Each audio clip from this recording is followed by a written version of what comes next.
सत्संग एक ऐसी जगह, यहां आने से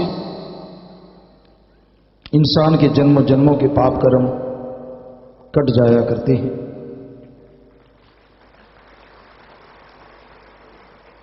ये कहावत है, जैसा करो संग वैसा चढ़े रंग।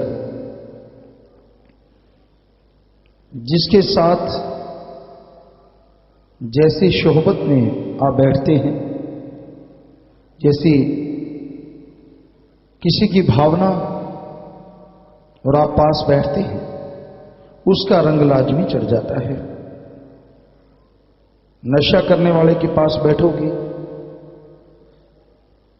नशा नहीं करोगे, पर नशा करने को दिल जरूर कराएगा।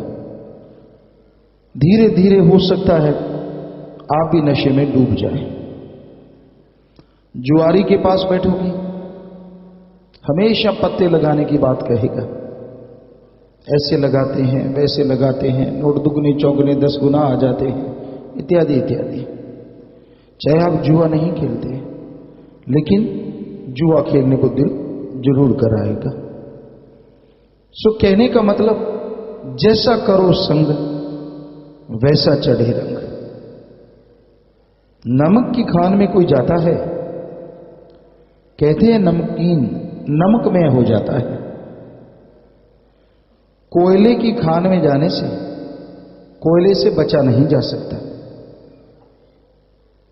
और चंदन के पास अगर नीम का पेड़ लग जाए, हालांकि वो कड़वा है, पर उसमें से भी खुशबू आने लगती है। और ये कहा जाता है कि गंगा में कोई भी पानी, बहुत सारे गंदे नाले मिलते हैं, बहुत सारे मिल कारखानाओं का पानी गिरता है। बदबूदार शराब भी क्यों ना डाल दी जाए, वो गंगा में मिलके गंगा जल हो जाती है। उसी तरह संग का रंग चढ़ता है। बुराई का संग करने वाले एक दिन बुरे का अंग जरूर बन जाते हैं, और भला संग करने वालों पे भलाई का रंग जरूर चढ़ जाता है। बुराई का संग जला के राख कर देता है। एक शेर, अगर पास अग्नि के बैठोगे जाकर तो उठोगे एक दिन कपड़े जलाकर। अगर पास फूलों के बैठोगे जाकर तो उठोगे कपड़ों में खुशबू बसाकर। अग्नि के पास बैठे हो, इधर उधर की बातें चल रही हैं, आप संभाल नहीं करते। अचानक आपका कपड़ा उड़ता है और आग से टच हो जाता है। आग ने क्या करना है, आपके कपड़े को जला के राख कर देना है। किसी और दिन आप फूलों के ढेर के पास बैठे हैं, बातें कर रहे हैं, आपका कपड़ा उड़ता है, फूलों के ढेर के ऊपर लग जाता है, पड़ा रहता है। तो फूलों ने क्या करना है, आपके कपड़ों में खुशबू भर देनी है। उसी तरह अच्छाई भलाई का संग करोगे तो आप समाज में महक जाओगे, और बुराई का संग करोगे तो आपके तमाम सुखों को वो बुराई जला के राख कर देगी। और सत्संग करोगे, सत्य एक ही है जो असत्य नहीं हो सकता, और वो सत्य है ओम हरि अल्लाह वाहिगुरु गॉड खुदा रब। वो ऐसा सच है जिसे हम आज कह सकते हैं सच था, सच है, सच रहेगा। उसके अलावा और किसी को नहीं कहा जा सकता। और संग, उसके बारे में रीत क्या और कुरीत क्या यहां सुनने को मिले, वो सच्चा संग है। तो सत्संग का मतलब अल्लाह वाहिगुरु मालिक राम का संग, उसकी चर्चा, उसके बारे में बात की जाए, वो सच्चा सत्संग है। और सत्संग में जब आप आके बैठते हैं, सत्संग सुनते हैं, कहते हैं ना सांप चंदन के पेड़ से लिपट जाते, चंदन की एक अलग किस्म होती है, उससे अगर सांप लिपटे रहे तो कहते हैं वो जहर त्याग देते हैं। लेकिन ये नहीं होता कि चंदन का पेड़ हमेशा के लिए उनका जहर खत्म कर देता है। वहां से वो अगर दूर चले जाते हैं तो फिर डंकना, फिर डसना शुरू कर देते हैं। उसी तरह जो सत्संग में आ जाता है, चाहे कितना भी पापी भयानक बुरे कर्म करने वाला हो, सुने सत्संग और अमल करे, अल्लाह वाहिगुरु का नाम ले ले, तो वो सारे जहर को मार देता है और खुशियां हासिल कर लेता है। उसके पाप कर्म कट जाते हैं। लेकिन सभी एक जैसे नहीं होते। कुछ लोग ऐसे भी होते हैं, सत्संग में बैठते तो हैं, कोई मजबूरी वश किसी कारण से फल उनको भी मिलना है, लेकिन वो विष त्यागना बोलते नहीं। कहीं बाहर चले जाते हैं, दूर चले जाते हैं, सत्संग में नहीं आने का मौका मिल जाए, छोड़ दें, तो फिर से विष उगलने लगते हैं। इसका मतलब ये नहीं कि सत्संग का फल ना मिला, वो तो आत्मा के खाते में लिखा गया, पर जीते जी जब तक आप अमल नहीं करेंगे तब तक खुशियां नसीब नहीं होंगी। जीते जी अगर आप खुशियां चाहते हैं, गम दुख दर्द चिंताओं से मुक्ति चाहते हैं, तो सत्संग सुनो। और सत्संग कहती है राम अल्लाह वाहिगुरु गॉड का नाम जपो, सबसे बेगर्ज निस्वार्थ भावना से प्यार करो, कड़ा परिश्रम करो, मेहनत हक हलाल की रोजी रोटी खाओ, सबका भला मांगो, किसी का दिल ना दुखाओ। इस नियम पे चलते जाओ तो अंदर बाहर से माला माल जरूर हो जाओगे। यहां करोड़ों लोगों ने गुरु मंत्र लिया और लाखों करोड़ों लोग ही बताते हैं जिन्होंने अमल किया थोड़ा सा भी, ना तो बाहर कमी रही ना अंदर कमी रही। पैदल चलने वाले अपनी मेहनत से ऐसी तकदीर ने पलटा खाया, हवा में उड़ार है आज उनकी। अंदर से गमगीन दुखी परेशान रहने वाले आत्मिक शांति से सरोवर है, मालामाल है। गम दुख दर्द टेंशन में जीने वाले गम दुख दर्द चिंता से आजाद हो गए। जिन्हें अभाग्यशाली कहा जाता था, राम नाम ने उन्हें ऐसा भाग्यशाली बनाया कि जो भी उनके पास बैठे वो उसका भी भाग्य चमकने लगा। तो ये सब ओम हरि अल्लाह वाहिगुरु राम के नाम की कृपा है। उन्हीं की वजह से ये संभव है, उसी वजह से ये होता है। तो सुमरन करो। आप अवतार नहीं हैं, कोई पैगंबर नहीं है, भगवान नहीं है, लेकिन भगवान के सबसे सुंदर, सबसे जबरदस्त, सबसे पावरफुल जोनी इंसान आदमी की है। आप इंसान हैं, पशु नहीं है। इंसानियत को जिंदा रखो, पशुपन को त्याग दो। क्यों अहंकार चढ़ा हुआ है, किस बात का? क्यों नहीं झुकना चाहते? अहंकार को मार है। और पशुपन से आपको मालिक ने इंसान बना दिया, फिर आप इंसान बन के क्यों नहीं जीना चाहते? क्यों नहीं उस परमानंद की प्राप्ति करना चाहते? आत्मिक शांति से जीना चाहते, जिसको पाने से जिंदगी में बहारें छा जाती हैं। तो आत्मिक शांति बाहर से नहीं आती, उसके ढेर लगे पड़े हैं आपके अंदर। उसको जाहिर करना है, उसको प्रकट करना है, और उसे जाहिर करने के लिए आप वचन माना करो।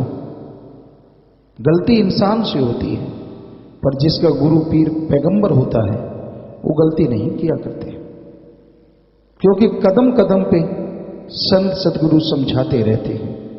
और आदमी पूरा पड़ जाता है कि ये मेरी मन की आवाज है और ये मेरी आत्मा की आवाज है। चाहे वो सुमरन ना करे, भक्ति इबादत कम करता हो, पर सत्संग में आने वाले को ये तो 100% गारंटी है, समझ आ जाती है कौन सा कर्म मन का है और कौन सा आत्मा का। 100%, कोई शक की गुंजाइश नहीं। उसे मालूम होता है कि भाई मैं ये जो कर्म कर रहा हूं ये मनमते है, काल का है, और ये कर्म कर रहा हूं ये दयाल का है। ये अलग बात है, सुमरन ना करने से, सेवा न करने से, दर्ज की न होने से मन जीत जाता है, आत्मा उनकी नहीं जीत पाती। यानी मन मते वो बुरे कर्म करते रहते हैं और आत्मा की आवाज को दबा देते हैं। ये तो हकीकत है। लेकिन ये कह देना कि मुझे पता नहीं चला, वैसे तो ये बच्चों को फुसलाने वाली बातें हैं। कोई भी सत्संगी भाई, कोई भी मालिक से प्यार करने वाला जो सत्संग सुनता है उसे समझ होनी चाहिए कि पता नहीं चला, मुझे पता नहीं, ये बातें सही नहीं होती। ये तो मन की चीजें हैं। आदमी को समझ नहीं आती, ये एक अलग बात है, पर जो मालिक से प्यार करता है उसे समझ आती है कि उसका मन क्या कहता है और आत्मा क्या कहती है। इसलिए आत्मा की आवाज को सुना करो, मन की आवाज को इग्नोर करो। आवाजें तो चलती रहेंगी बराबर आपके अंदर, अच्छी और बुरी, पॉजिटिव एंड नेगेटिव, लगातार। पर आपने पॉजिटिव आवाज को पकड़ना है, आपने आत्मा की आवाज को पकड़ना है, लगाम डालना है अपने आप पे, यानी अपने मन पे। आज मन की ही मूर्तियां सब बने फिरते हैं, बहुत कम है जो मालिक की मूर्ति रह गए। मन है बना ड्राइवर हर एक प्राणी का, गधा 25 उम्रा जोर जवानी का। पहले ये आश्रम होते थे, ये गृहस्थ आश्रम, ये ब्रह्मचार्य आश्रम, वानप्रस्थ आश्रम, जो भी जितने विचार आश्रम हिंदू धर्म में बनाए गए थे, तो आज एक ही आश्रम रह गया, गृहस्थ आश्रम। काल की ऐसी माया है, वेदों में लिखा, श्री गुरु गोविंद सिंह जी महाराज ने लिखा, ऐसा कलयुग आ जाएगा जब रिश्ते नाते खत्म हो जाएंगे, स्त्री और पुरुष का रिश्ता मुख्यतः रह जाएगा।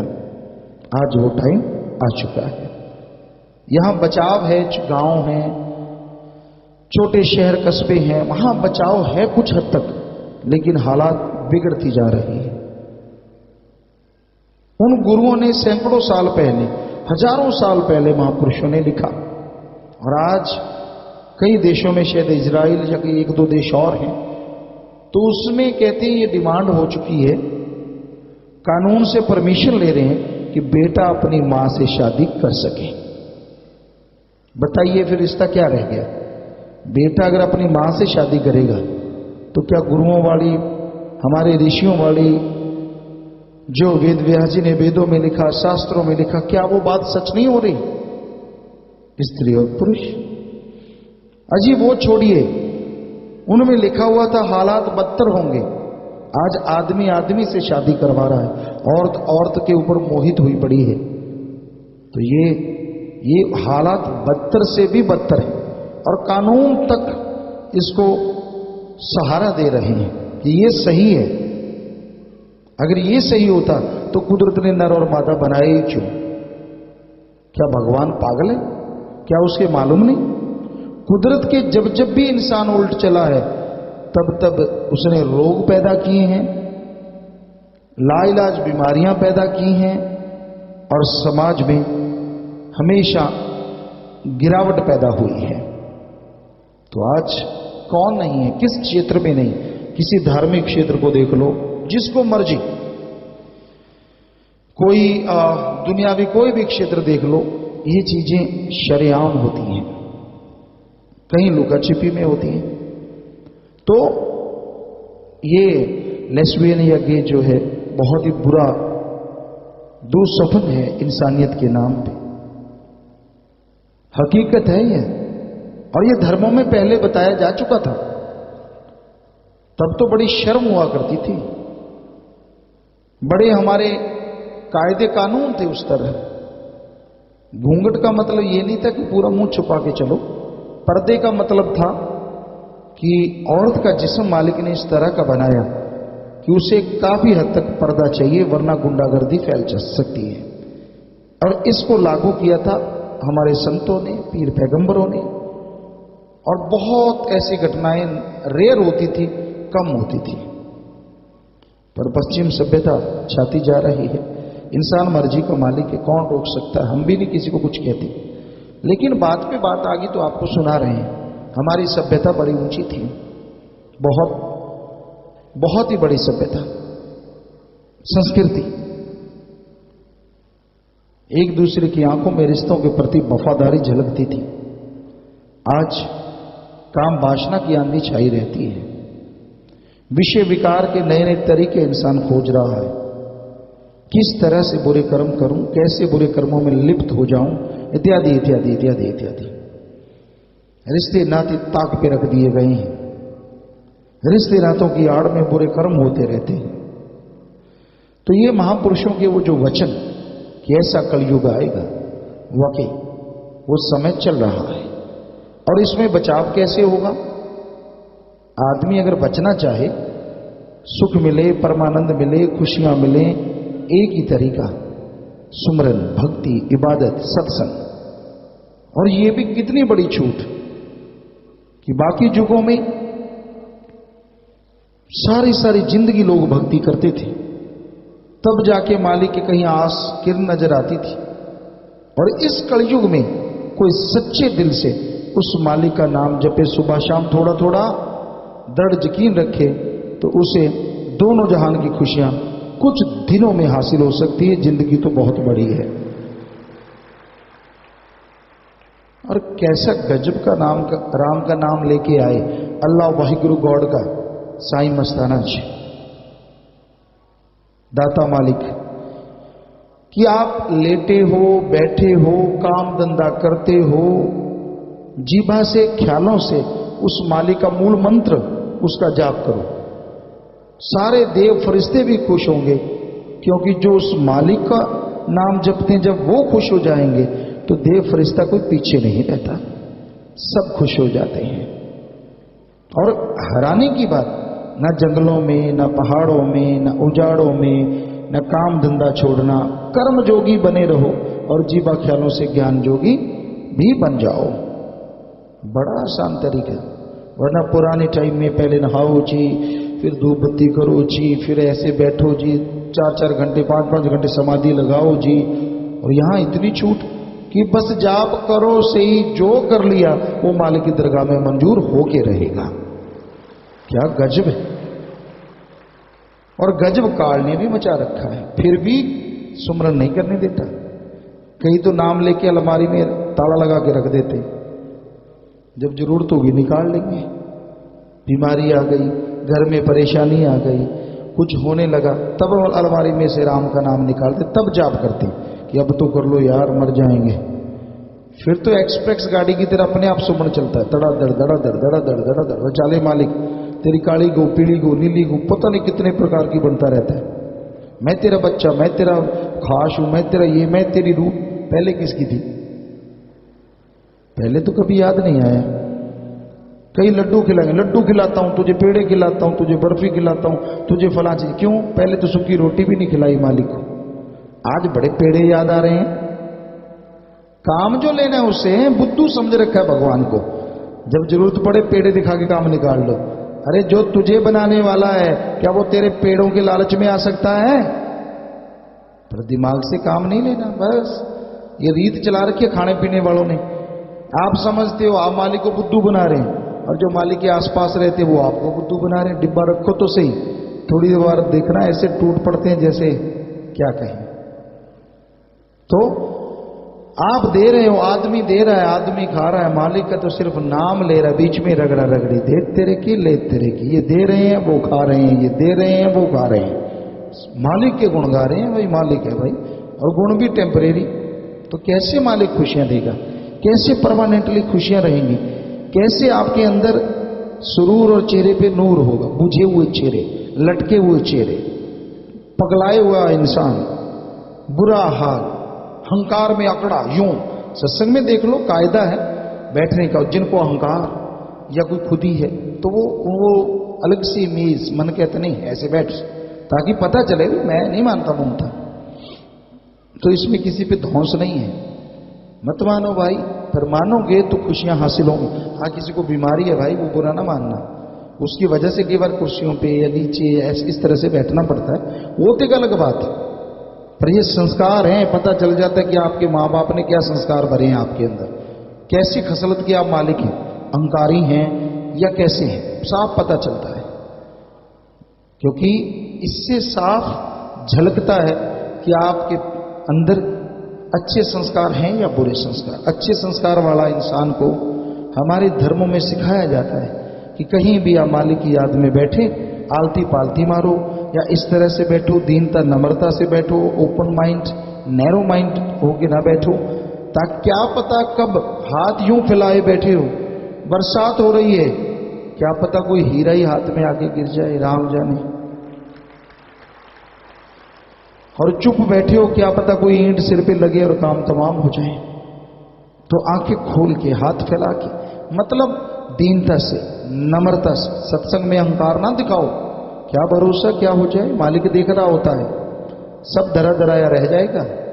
जिस जिस्म पे आप मान करते हैं, कोई आदमी जिस्म का करता है, कोई धन दौलत का, कोई बेटों का, कोई परिवार का, कोई खेत का, कोई राज पहुंच का। अरे अगर वो जिस्म ही जवाब दे गया तो क्या करोगे? अगर चारपाई पे पड़े पड़े सारी उम्र व्यतीत करनी पड़ेगी, तब किसको दोष दोगे?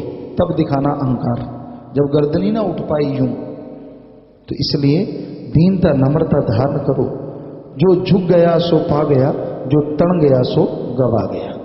दीनता नम्रता इंसानियत के गहने हैं, गहने हमारे सारे धर्मों में लिखा है। आपस में प्यार करो, दीनता नम्रता धारण करो, तो मालिक की खुशियों के काबिल बनोगे और अंदर बाहर प्रभु की खुशियां से आप माला माल होंगे और समाज में भी आप इज्जत हासिल करोगे। जो मीठा बोलते हैं, दीनता नम्रता रखते हैं, समाज के लोग उन्हें अदब करते हैं, सत्कार करते हैं।